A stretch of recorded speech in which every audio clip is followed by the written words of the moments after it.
मैं काफी दिन से इसके ऊपर वीडियो बनाना चाह रही थी, लेकिन मुझे टाइम नहीं मिल रहा था। और ये वाकया मेरे दिल पर नक्श है, क्योंकि ये अभी हाल ही में दूसरा वाकया ऐसा है जिसमें हमला खातून को कत्ल कर दिया गया है। इससे पहले सानिया ज़ारा के केस में यही हुआ था। उसके बावजूद हमारे माशरे में इसके अंदर गैर जिम्मेदाराना बातें होती हैं, जिसमें बैठकर बहुत बड़े बड़े मारूफ और मशहूर नाम, चाहे वो टिकटॉक हो चाहे सोशल मीडिया कोई और ऐप हो, वो बैठकर बताते हैं कि अच्छी औरत की निशानियां क्या है, अच्छी औरत को क्या करना चाहिए और औरतें किस तरह से आजकल हमारे जमाने में बेलगाम हो रही हैं, चूंकि उनके पास तालीम और चार पैसा आ गया है।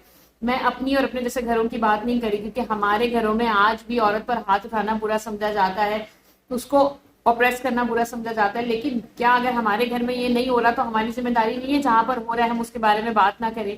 क्या ये कौन सी इंटाइटलमेंट है कि सिर्फ हम अपने बारे में ही सोचे, अपने बारे में ही बात करें? इस तरह के गैर जिम्मेदाराना बयान जो है वो माशरे के अंदर इश्तियाल पैदा करते हैं। और हमारी सोसाइटी में जहाँ पे औरत को इस कदर ऑप्रेस किया जाता है, उस औरत को टुकड़े टुकड़े करके मार दिया गया। और मारने वाले भी अगेन 4 या 5 औरतें थी। उनकी जहनी हालत के बारे में बात करना, इस चीज पर बात करना कि माशरे में बढ़ते हुए ये वाकयात हैं जहाँ पे हमला औरतों को मारा जा रहा है, इसकी कोई सजा, इसकी कोई पूछ कुछ माशरे की मेंटल हेल्थ के लिए कोई काम करना, हुकूमत से तो तवक्को करना है, इस बारे में बात करना ही फजूल है। लेकिन मेरी और आपकी शहरी होने की जिम्मेदारी है, मेरी और आपकी औरत होने की जिम्मेदारी है कि हम इस बात पर आवाज भी उठाएं और हम इसकी बेहतरी के लिए जो कर सकते हैं करें। तो खुदारा पहली चीज जो हम सबको करना बंद करनी है वो ये है कि हमने गैर जिम्मेदाराना रवैया, गैर जिम्मेदाराना बयान देना बंद करना है। और जब भी कोई ऐसा वाकया होता है तो उसके ऊपर बात करें, तो उसको जितना कंडेम्ड आप कर सकते हैं करें। और हमारे इर्द गिर्द बहुत सारे ऐसे जहनी मरीज जो हमारे घरों में, हमारे मोहल्लों में है, उनको आइडेंटिफाई करें। अगर आपको कहीं लग रहा है तो उसके बारे में बात करें, उसको इलाज दिलवाएं।